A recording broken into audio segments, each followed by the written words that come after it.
하나님은 사람을 흙으로 만드셨습니다. 흙으로 만든 이 사람은 완전한 모습이었습니다. 하나님의 형상과 모양대로 만들어지는 완전한 모습을 갖추었습니다.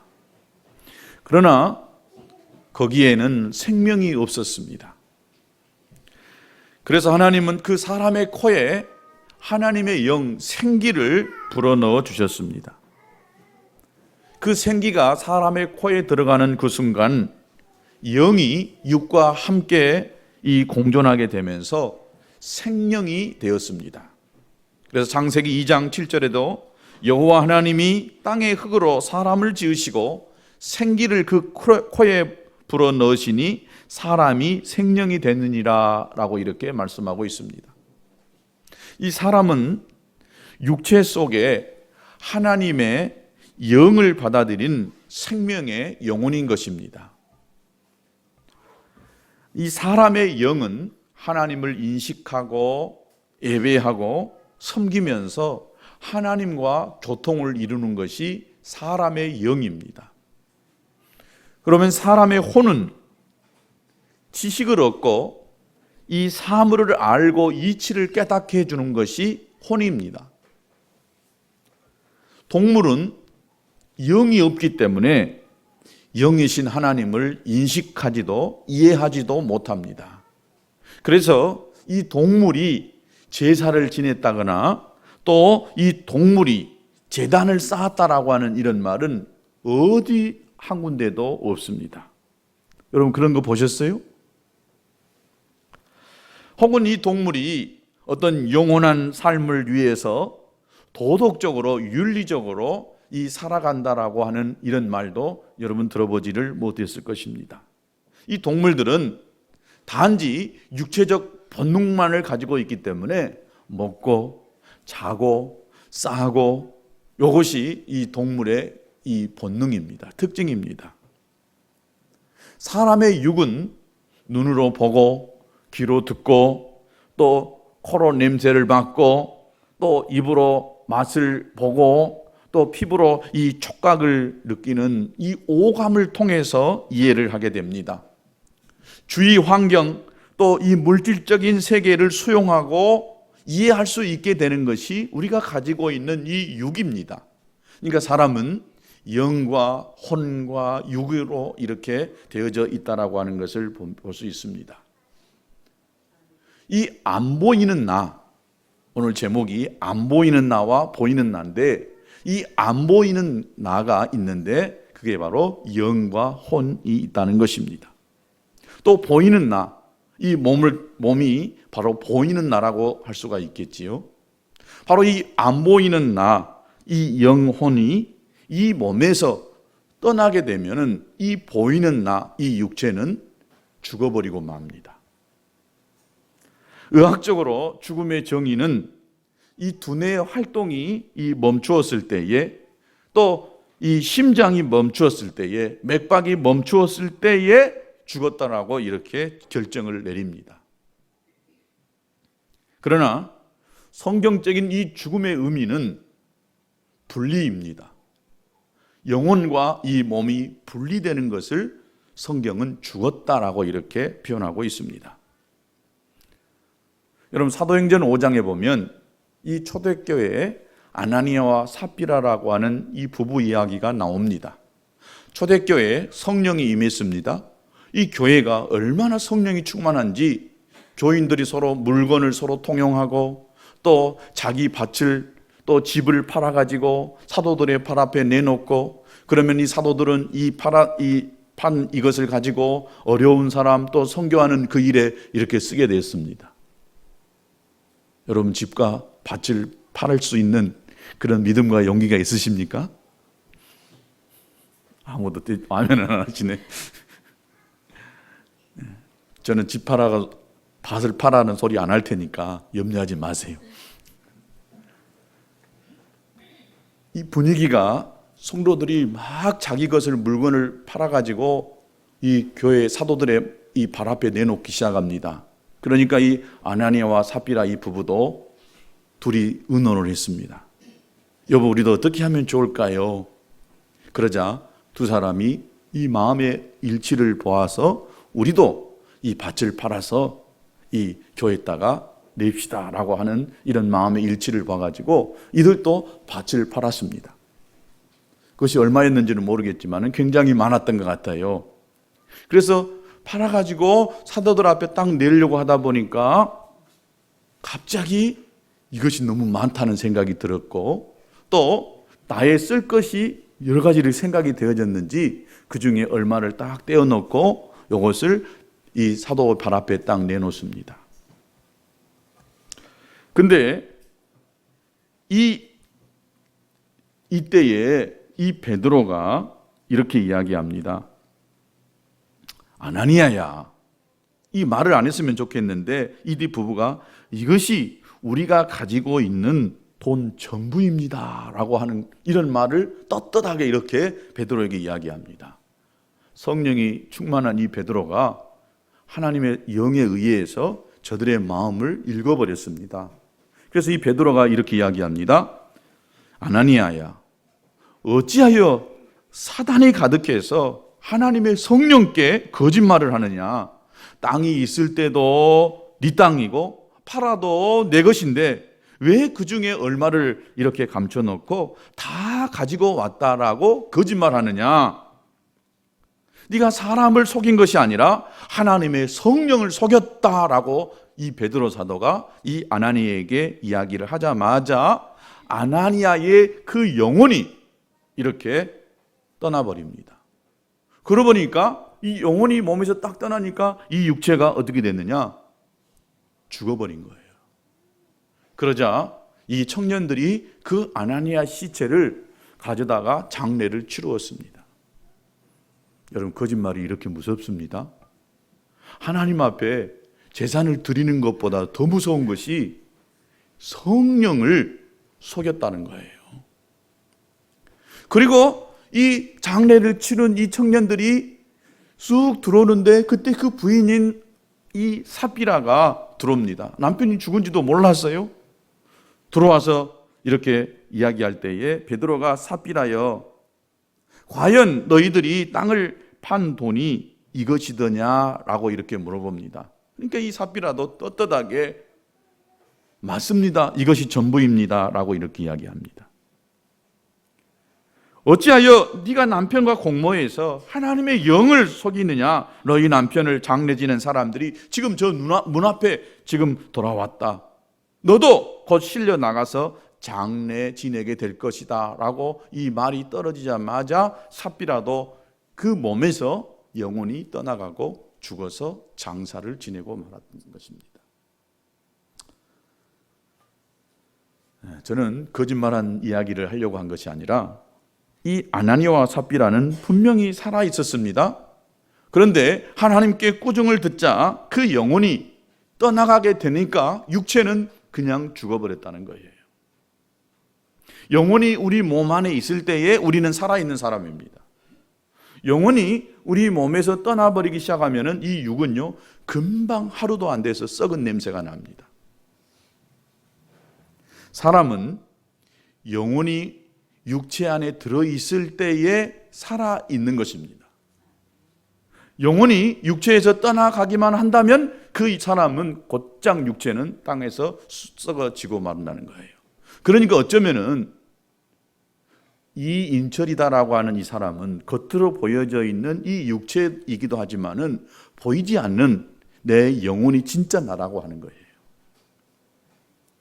육체는 이 영혼이 담아 있을 때만 살아있는 것이지, 이 영혼이 육체 안에서 떠나가 버리면 이 육체는 금방 썩어서 땅에 묻혀서 흙이 되고 마는 것입니다.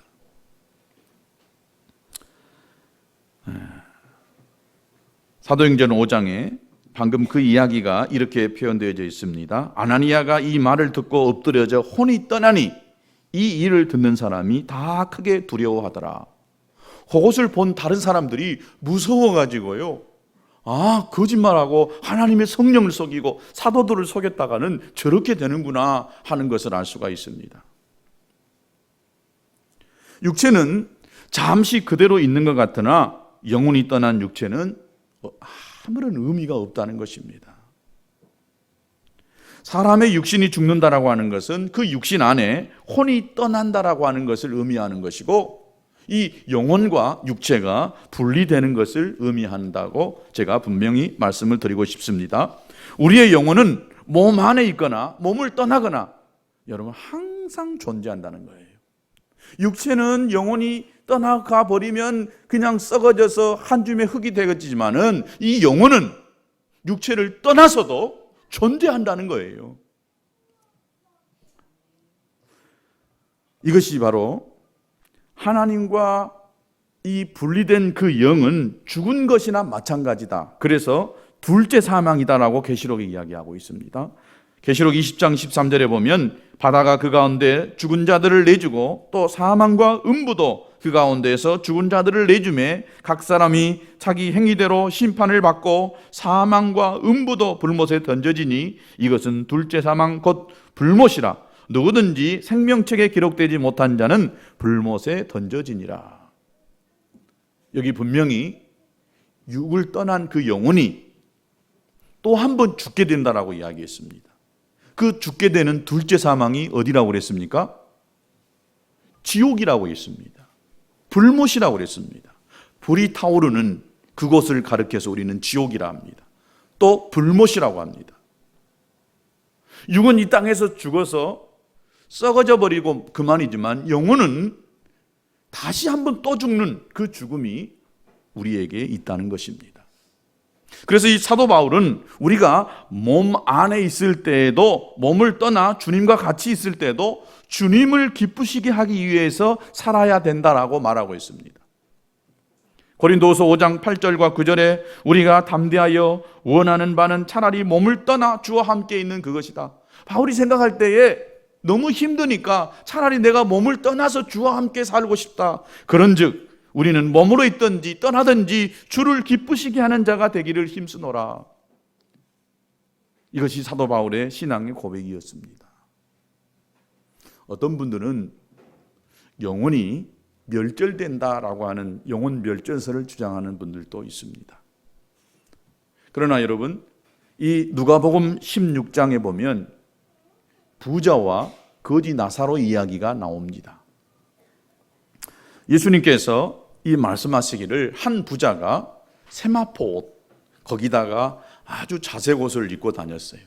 그리고 이 부자는 돈이 많다 보니까 날마다 잔치를 해가면서 먹고 싶은 거 다 먹고 사람들까지 불러다가 매일같이 잔치를 하고 살았어요. 왜? 죽으면 끝이라고 생각했기 때문에 살아있는 동안에 마음껏 즐기고 먹고 놀자라고 하는 이런 주의였습니다. 그래서 매일같이 잔치를 베풀고 호의가시면서 살았습니다. 그러나 그 대문가에 거지가 되어져서 살고 있는 나사로라고 하는 사람이 있었습니다. 문간에서 이렇게 주인이 던져주는 것, 그것 먹고 생명을 유지하면서 살아가는 이런 거지가 있었습니다. 몸에 이 종기가 나고 그래서 헐고 병들어서 문간에 이 줄이고 앉아서 이 등에다가 대면서 가려운 것을 이렇게 긁고 살아가는 이런 사람이었습니다. 또 개를 안고 살아왔는지 이 개가 이 주인의 헌대를 핥아주는, 그래서 이렇게 살 수밖에 없는 인생이 바로 이 나사로였습니다. 그런데 부자도 거지도요, 세월이 흘러가는 것입니다. 그런데 이 세월이 흘러가는 것을 막지를 못해요.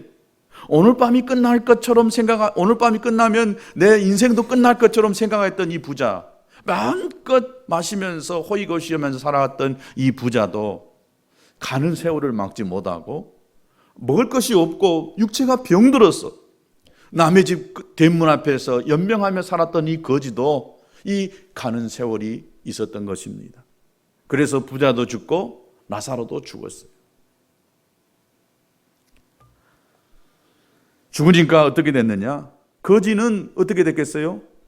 거적되게 뚫뚫뚫 말아가지고 그냥 아마 사람 없는 곳에다가 휙 던져버렸을 거예요. 부자는 어떻게 장례를 치렀을까요? 아주 기가 막힌 이 관에다가 수많은 사람이 와서 그 부자 아마 장례식을 멋지게 잘 치루었을 걸로 생각이 되어집니다. 아마 무덤도 호화롭게 만들고 아주 관도 비싼 관을 또 수의도 아주 비싼 것 갖다가 온갖 좋은 꽃으로 아마 무덤을 장식하며 그렇게 장례를 치렀을 걸로 생각이 되어집니다. 그러나 부자도 죽고 거지도 죽었습니다. 그런데 그 다음이 문제였습니다. 이 세상이 끝나고 다른 세상이 왔습니다. 그런데 거기에 낙원이라는 곳이 있었고 음부라는 곳이 있었다라고 성경은 이야기합니다. 그 사이에 큰 구렁텅이가 있었다라고 이렇게 표현되어져 있습니다. 그런데 이 부자는 음부라고 하는 곳에, 즉 지옥 불꽃 가운데에서 괴로워하면서 낙원을 쳐다보면서 거지 나사로가 그 영화로운 그 상황으로 변화되어져서 낙원에서 그야말로 부러울 정도로 그 땅에서 누리지 못한 수많은 영화를 누리면서 살아가고 있는 것을 바라만 보고 있을 수밖에 없는 상태에 되어졌던 것입니다. 아브라함의 품, 즉 하나님 아버지의 품에서 거기서 이 나사로가 이 땅에서 누리지 못한 모든 영화를 다 누리며 살고 있었습니다. 이때 이렇게 이야기합니다. 아버지 아브라함이요, 이 부자가 나사로를 보내가지고 손가락으로 냉수 한 방울을 찍어서 내 혀에다가 한번 좀 묻히게 해주십시오. 여러분, 냉수 한 컵도 아니에요. 냉수 한 사발도 아니고 냉수 그 한 방울을 딱 찍어다가 내 혀에다가 한 방울만 적셔 주십시오. 여러분, 부자가 살았을 때에 얼마나 잘 먹고 맛있는 것, 비싼 술 먹고 살았겠어요?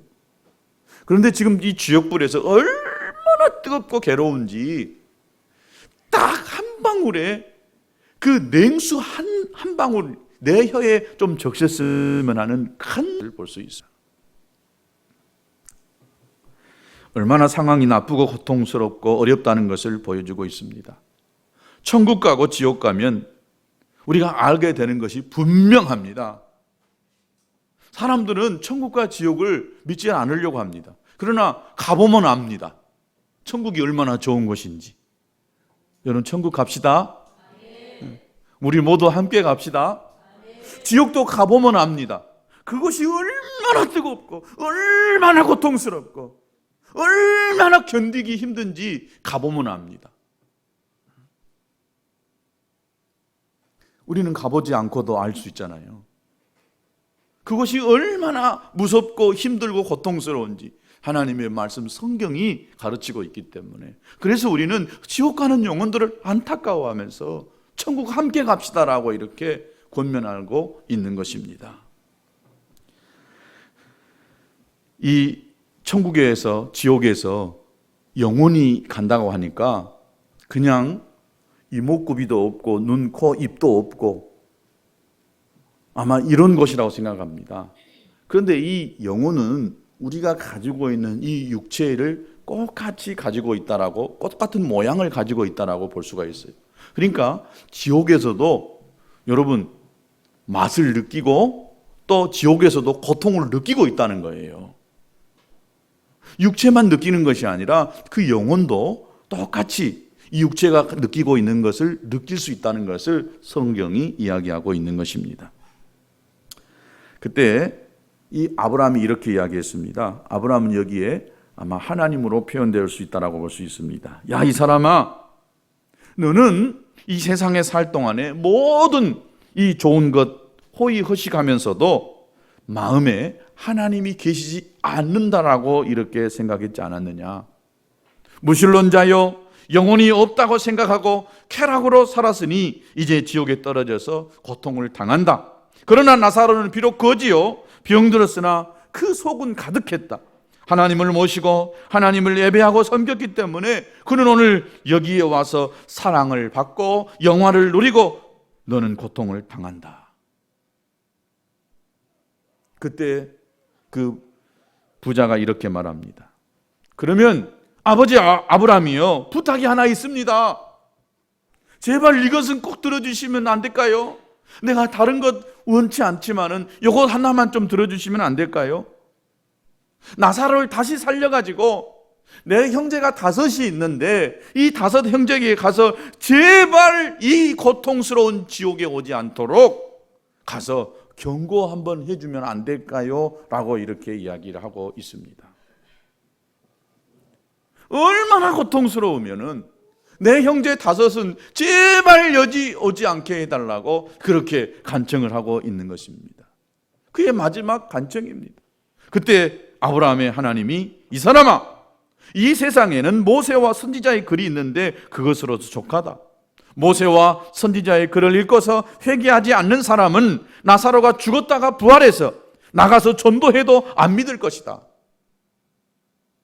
즉 별이 별것을 그 사람 눈앞에 보여줘도 죽은 자가 살아났어도 하나님의 말씀을 믿지 않으면 소용이 없다는 것입니다.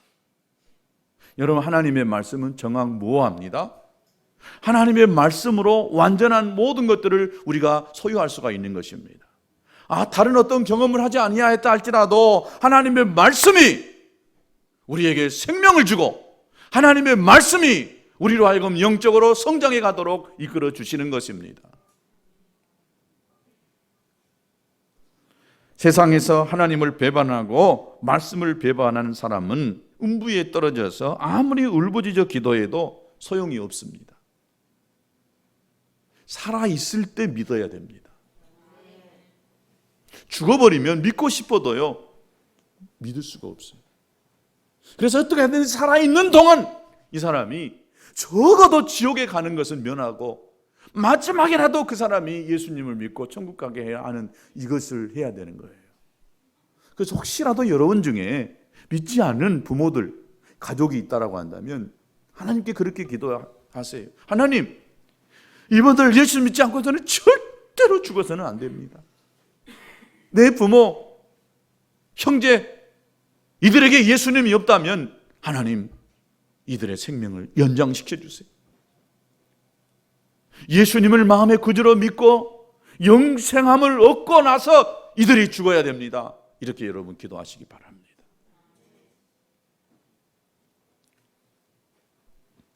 우리의 안 보이는 영혼은 불멸의 영혼입니다. 육체는 죽어서 썩어져 버리지만은 이 영혼은 없어지지 않습니다. 여러분, 전생에 대한 것을 믿는 이 사람들은 이 천국과 지옥이 존재하지 않는다라고 믿습니다. 전생과 이생 또 후생에 대해 다시 이 살아나 윤회하면서 살아간다는 것이라고 믿습니다. 그렇게 영혼이 돌고 도는 생을 이렇게 살아간다라고 이렇게 이야기합니다.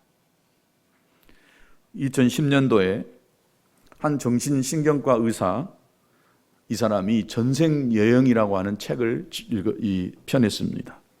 그러면서 그 이후에 우리 사회에 일종의 이 신드롬 형태로 이 전생에 대한 믿음이 확산되기 시작했습니다. 사실 이 전생이라고 하는 이 개념은 고대 인도에서 발전된 이 윤회 사상이 이 불교를 통해서 체계화된 것입니다. 그러다가 현대에 와서는 뉴 에이지라고 하는 이 사상이 이 개념을 받아들여서 하나의 치유의 하나의 방법으로 이것을 끌어다가 쓰고 있는 것을 봅니다. 이 전생 여행이라고 하는 이 책에서 저자는 이렇게 이야기합니다. 전생은 존재한다. 그리고 기억할 수 있다. 그리고 이 기억을 찾아내기 위해서 체면술을 사용해 왔습니다. 여러분, 몇 년 전에, 한 4, 5년 전에 여러 이 TV 프로그램에서 이 체면술의 장면을 방송한 것을 보았을 것입니다. 또 심지어는 연예인들을 끌어다가 이 체면술을 걸어서 그들이 전생에 이 어떤 삶을 살았는가를 막 이렇게 기억해내는 그런 프로가 이 방영된 것을 보았습니다.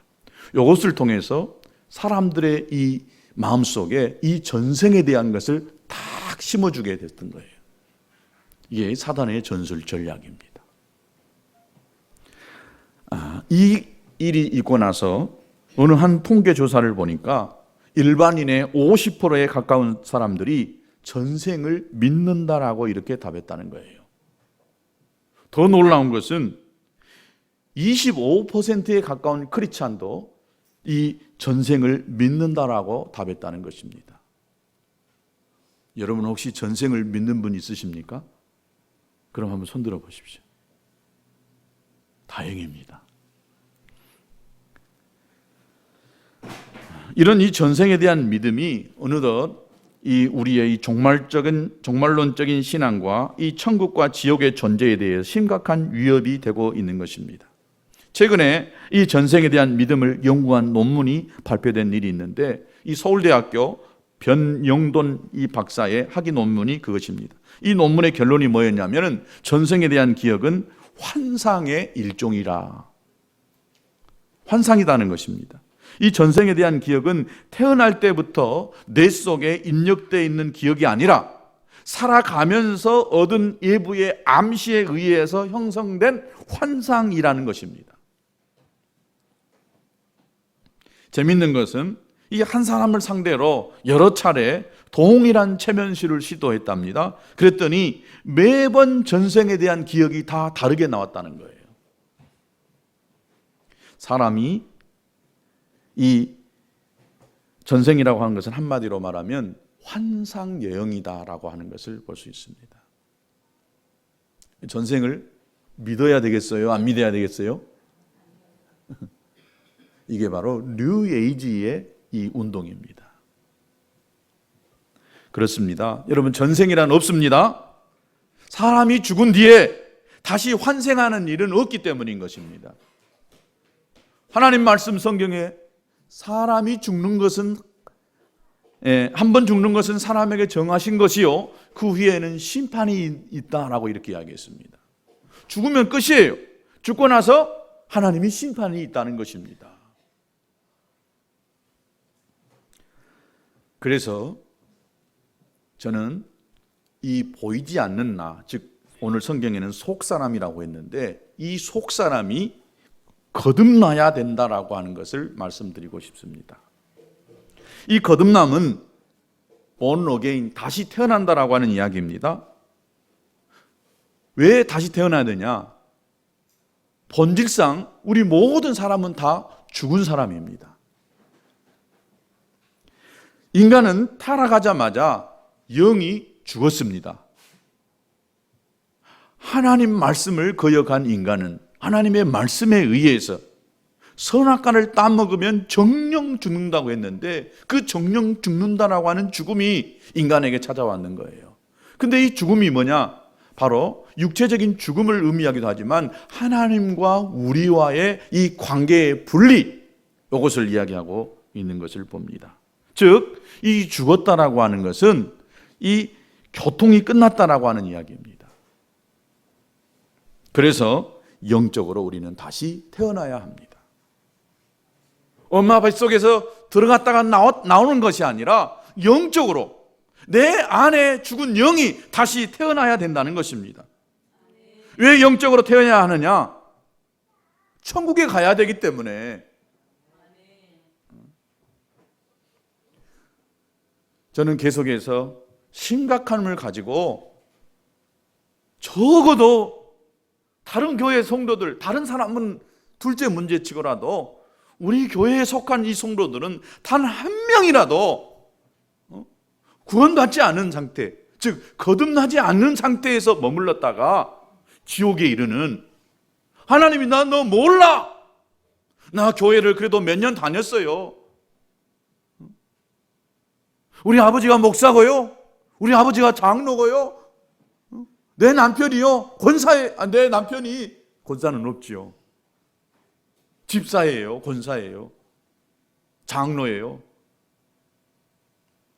이걸 하나님이 전혀 고려치 않습니다.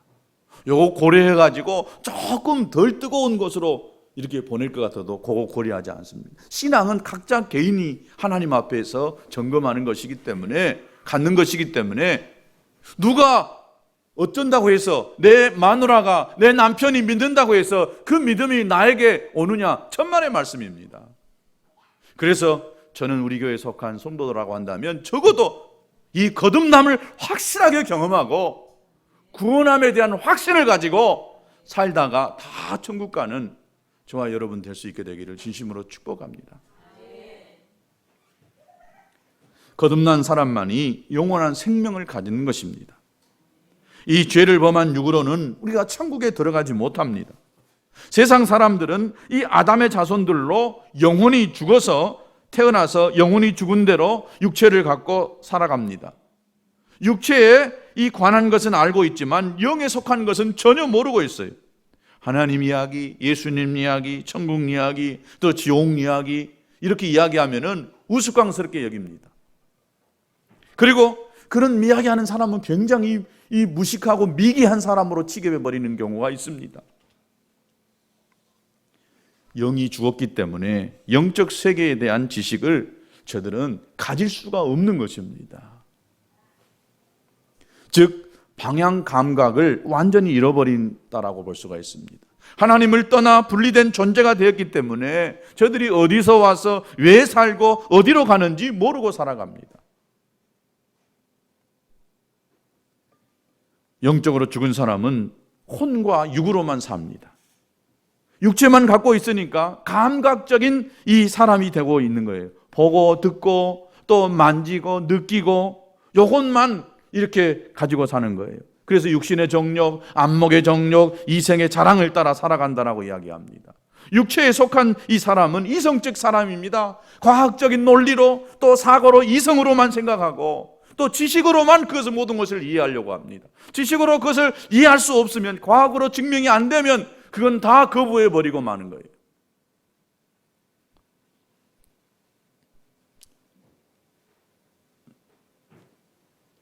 신은 존재하지 않았다라고 하는 이 영화가 지난 4월 16일 날 개봉됐다 합니다.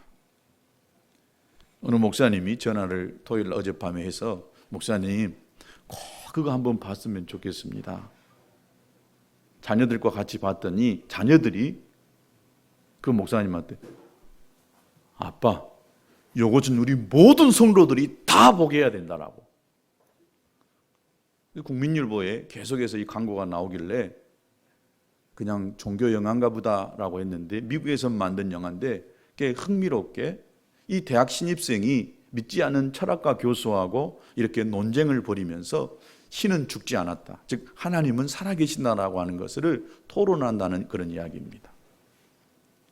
아무리 많은 지식을 가지고 대학 교수라 할지라도 영이 죽어 있으면 살아계신 하나님의 말씀을 받아들일 수가 없습니다.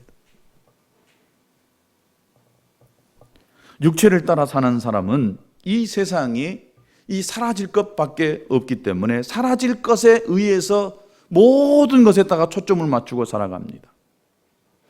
그런데 거듭난 사람은요, 이 영생을 같이 이 판단의 기준으로 삼고 살아가기 시작합니다. 사람이 예수를 믿고 영적으로 거듭나게 되면은 이전에는 상상할 수도 없었던 질문들을 하게 됩니다. 어떤 질문이냐? 내가 왜 사는가? 나는 어디로 가는가? 나는 누구인가? 라고 하는 이런 질문들을 계속해서 해야 되기 시작합니다. 이런 문제에 새로운 시각을 갖게 되는 이 변화를 경험하게 되는 것입니다. 만약에 여러분 안에서 내가 왜 살고 나의 영혼이 어디로 갈 것인가에 대한 분명한 해답이 없다라고 한다면, 답을 갖고 있지 않다라고 한다면 여러분이 거듭나지 않았다라고 하는 것을 먼저 의심해 봐야 됩니다. 적어도 거듭난 사람이라고 한다면 그가 무엇을 위해서 살아가야 되는지, 또 그가 장차 어디를 향해서 가고 있는지에 대한 분명한 대답을 할 수 있는 사람입니다. 저의 경우도 예수 믿기 전에는 나름대로 착하게 살아왔다라고 생각을 했습니다. 그리고 교회를 열심히는 다니지 않았어도 그저 어렸을 때부터 교회와 함께하는 이런 삶을 살았습니다. 그리고 또 세상적으로도 또 나름대로 이 교회와 더불어서 세상에서도 재미를 잘 보고 이렇게 살았어요. 주일날 교회 가면 그리스도인인 것 같고 교회 밖에 나오면 내가 그리스도인이다라고 하는 이런 확신이 없었어요. 그러자 점점 나의 인생에 갈등이 오기 시작합니다. 문제가 생기기 시작합니다. 그러면서 내가 지금 왜 살아가는가에 대한 분명한 대답을 내 스스로에게 할 수가 없었습니다. 많은 갈등들을 내 스스로 이겨낼 수 있는 힘이 없었습니다. 그러면서 하나님이 과연 살아 계실까? 내가 그래도 예배 드리고 교회는 늘 자주 나가고 있는데 내가 가고 있는 그 교회 또 내가 알고 있는 그 하나님이 실제로 내 안에 와 계실까라고 하는 이런 분명한 대답을 할 수가 없었습니다. 그때부터 저는 고민하기 시작했습니다. 그렇다면 하나님은 나에게 어떤 존재인가? 어떤 분인가? 나는 이 세상을 살 수 있는 내 스스로 살 수 있는 에너지가 없었어요. 그래서 내 스스로 이제 모든 것을 다 끝내버리고 싶었습니다. 죽고 싶었어요. 끝나면 다 끝이라고 생각했기 때문에. 그러면서 고민하기 시작했습니다. 그리고 이 죽기를 결심하고 나서 제 마음속에 어떤 생각이 들었냐면 꼭 이 부자처럼 부자가 이 지옥에서 내 형제 5에게 이 나사로를 보내서 전도하게 해달라고 하는 것처럼 나는 이제 내 스스로 죽음을 결심하고 죽게 되지만은 나를 아는 수많은 사람들, 이 사람들에게는 제발 하나님이 살아계신다라고 하는 것을 알게 해주십시오라고 기도했어요. 이렇게 나와 같은 고통 속에 인생의 의미도 목적도 없이 이렇게 살다가 스스로 인생을 끝내버릴 수밖에 없는 이 결론을 맺는 인생이 아니라 확실하게 좀 하나님 만나게 해주십시오. 나는 좀 하나님 만나고 싶은데 하나님이 살아계신다라고 한다면 나를 좀 만나 주십시오. 그러면서 나는 죽지만 나를 아는 이 모든 사람들은 나와 같은 이런 이 갈등을 겪지 않게 해주십시오라고 하는 그런 기도를 얼마나 많이 했는지 모릅니다. 죽기 전에도 약을 먹기 전에도 전날 이 교회에서 철회하면서 그렇게 기도했어요. 하나님은 저를 극적으로 구원하시려고 나의 기도를 좀 딜레이하고 있었던 것 같습니다. 여러분, 거듭난 사람은 자기 인생의 이 목적과 방향을 제대로 알고 나아가는 사람입니다. 그래서 저는 여러분에게 질문을 합니다. 여러분 거듭나셨습니까? 여러분 구원함을 받으셨습니까? 여러분 오늘 지금 죽는다면 천국 갈 자신이 있으십니까? 정말 천국 갈 자신이 있으십니까? 다시 한번 묻습니다. 정말 천국 갈 자신이 있으십니까? 하나님은 저와 여러분이 이 땅에서 어떻게 살아왔느냐를 묻지 않습니다. 요거 가지고 천국으로 인도되지 않습니다. 하나님 우리를 천국 가게 하는 것은 내 노력이나 또 내 열심 있는 그 신앙생활을 보고 나를 천국으로 이끌어 가시는 것이 아닙니다. 하나님이 나를 천국으로 이끌어가는 유일하게 보는 것은 무엇이냐? 믿음입니다. 내 안에 예수 그리스도 십자가의 이 대속과 부활 이것에 대한 믿음이 있느냐 이 말이지요. 예수님이 나의 죄 때문에 십자가에 못 박혀 죽으셨고 또 예수님이 나의 죄를 다 갚아 놓았다라고 하는 이 믿음을 가지고 있느냐 요거 하나를 보는 거예요. 얼마나 신앙생활 오래 했느냐? 목사이냐, 장로냐, 집사이냐, 교회에다 헌금 얼마나 많이 했느냐? 요걸 보는 게 아니라 그 마음속에 예수 그리스도에 대한 확실하고 분명한 믿음이 있느냐? 요걸 보고 천국으로 가기도 하고 지옥으로 가기도 한다는 것입니다. 여러분 오늘 밤 죽는다면 여러분 천국 갈 확신이 있으십니까? 자신 있게 대답해 보세요. 여러분 정말 오늘 밤 죽는다면 하나님 앞에 서서 이 거지 나사로처럼 천국 갈 자신이 있으십니까? 없다고 한다면 오늘 여러분의 영혼이 거듭나야 될 시기인 것을 기억하시기 바랍니다. 심각한 일입니다. 안타까운 것은 오늘날 이 한국에 자유주의 신학이 많이 들어와서 신학교 교수도요, 성경을 가르치고 있지만 거듭남에 대한 구원받았다라고 하는 확신이 없이 성경을 가르치는 교수들이 많이 있어요. 그러다 보니까 이 구원이 예수 그리스도의 십자가를 통해서 이루어지는 것이 아니라 예수 외에도 다른 구원받을 수 있는 길들이 많이 있다라고 이렇게 가르칩니다.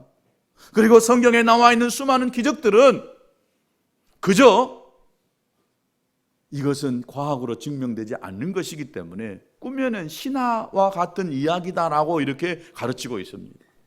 이 가르침을 받고 이 커간 이 목사와 전도사들이 지금 한국교회 많은 이 곳에서 이렇게 목회를 하고 있습니다. 이게 아마 유튜브로 나가서 어떤 분이 봐서 뭐라 할지는 모르겠지만 제가 만난 어느 목포의 꽤 큰 교회 이 목사님들도요 이야기를 해보면 구원에 대한 확신이 없는 분들도 있어요. 정말 안타까웠어요. 이름만 되면 다 알만한 분이에요. 교회도 꽤 커요. 그런데 그분의 입술에서 저에게 야, 이 목사 예수 이야기 너무 하지 말어. 예수 아니어도 다른 데도 얼마든지 구원이 있어 라고 하는 이 소리를 제가 듣고는 깜짝 놀랐습니다. 그러니 그분은요, 남몰래요, 부끄러운 이야기지만 제가 담배 피는 것도 봤고요, 아침에 보니까 술 냄새 펄펄 나는 그런 것도 제가 봤어요. 예수가 없으니까, 있어도 여러분 이 세상의 유혹을 견뎌내기 힘든데 예수가 없으니 세상 것으로 채우려고 하지요. 얼마나 불쌍한 인생입니까? 하나님의 말씀을 가지고 설교하고 가르친다라고 하는 이런 사람도 그 안에 예수가 없어요. 거듭남에 대한 확신이 없어요. 어떻게 구원받는다라고 하는 이런 것들에 대한 혼란이 그의 마음속에 있어요. 너무 안타까운 현실입니다.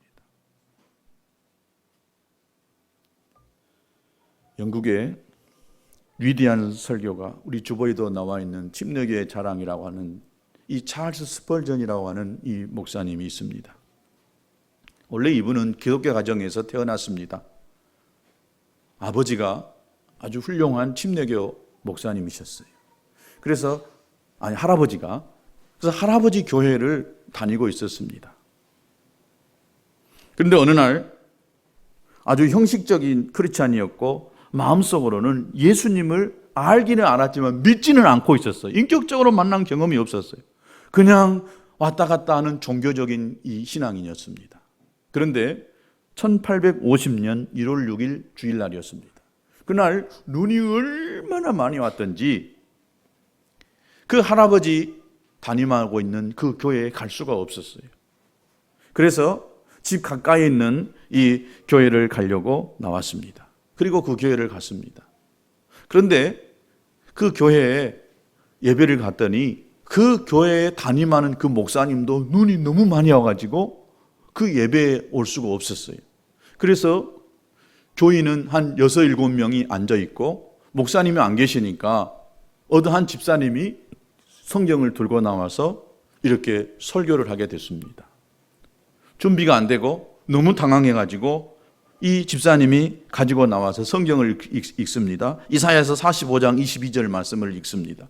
땅끝의 모든 백성아 나를 앙망하라. 그리하면 구원을 얻으리라. 나는 하나님이라 다른 이가 없음이니라. 이 말씀을 읽고 그 집사님이 열심히 설교한다고 했어요. 땀을 뻘뻘 흘리면서 아주 설교를 합니다. 여러분, 이 말씀은 매우 간단합니다. 여호와를 앙망한다는 것은 바라본다는 것입니다. 바라본다는 것은 힘든 일이 아닙니다. 바라보기 위해서 다리를 높이 들 필요도 없습니다. 바라보기 위해서 손을 들 필요도 없습니다. 그냥 바라보기만 하면 구원을 얻습니다. 이렇게 성경은 말했습니다. 이렇게 이야기하고 나니까 그 다음에 미청이 다 떨어져 버렸어요. 그래서 얘 또 이렇게 하다가 보니까는 어느 젊은 이 청년 하나가, 이 처음 보는 청년이 하나 있다 보니까 그냥 이 청년을 향해서 쏘아댔습니다. 청년, 왜 그렇게 얼굴이 죽상입니까? 왜 그렇게 얼굴이 피곤해 보입니까? 예수님을 바라보고 구원을 받으십시오. 이 집사님이 이야기하고는 아멘 하고 밑으로 내려와 버렸어요. 그리고 예배가 끝났습니다. 그런데 그 말이 두 날 가진 이 검보다도 예리하게 되어져 가지고 이 찰스 스펄전의 마음을 막 갈라내기 시작합니다. 그리고 그 집사님의 말에 이 마음이 깊이 감동되고 그 길로 즉시 예수님을 바라보고 거듭나고 예수님을 구주로 모시게 되었다라고 하는 것입니다. 아주 평범한 이 집사님의 즉석 설교였지만은 하나님이 그 집사님을 쓰시니까 그 집사님의 말 한마디가 이 스펄전의 마음을 막 난도질하기 시작했습니다. 할아버지가 목사님이고 아버지도 목사님이니까 당연히 나는 구원받고 거듭난 사람이라고 생각했지만은 말씀 앞에 보니까 내가 구원받고 거듭났다라고 하는 확신이 없었어요. 그리고 그 말이 가슴에 찔러오기 시작했던 것입니다. 그리고 그가 회개하고 예수님을 인격적으로 모시게 됐습니다. 그리고 나서 이 사람이 이 목사가 되어져서 강단에서 자기가 구원받은 경험을 설교하기 시작했습니다. 이 찰스 스펄전은 설교는 아주 매우 심플하고 너무 간단했습니다. 단순했습니다. 오직 어떻게 구원받느냐 이것만 이야기하기 시작했습니다. 그런데 이 사람이 이 교회를 이렇게 담임하기 시작해가지고 1년 만에 450명 교인으로 부흥하게 됐고, 그리고 또 1년 만에 2만 명이 모이는 집회에 가서 설교하게 됐다는 것입니다. 여러분, 우리는 거듭나야 됩니다. 예수님을 아는 자가 아니라 예수님을 인격적으로 내 마음 가운데에 모셔드리는 이런 일이 저와 여러분 속에 있어야 됩니다. 혹시라도 우리 중에 아직 내 안에 예수님이 와 계시지 않다라고 하는 이런 마음이 든 분이 있다라고 한다면 오늘 이 시간 여러분을 예수님을 구주로 모셔드리기 바랍니다. 간단합니다. 예수님, 당신은 나의 죄를 위해 십자가에 못 박혀 죽으셨다는 것을 내가 믿습니다라고 하는 이 믿음의 고백만 한다면 여러분이 구원받습니다. 이것이 어떤 경험을, 현상을 동반하지 않아도 괜찮습니다. 인격적으로 예수님을 내가 믿겠다라고 하는 결단만 하면은 주님이 내 안에 와 계시는 것입니다. 그리고 내 믿음은 자라가기 시작합니다. 성령이 나를 이끌어 주시는 것입니다.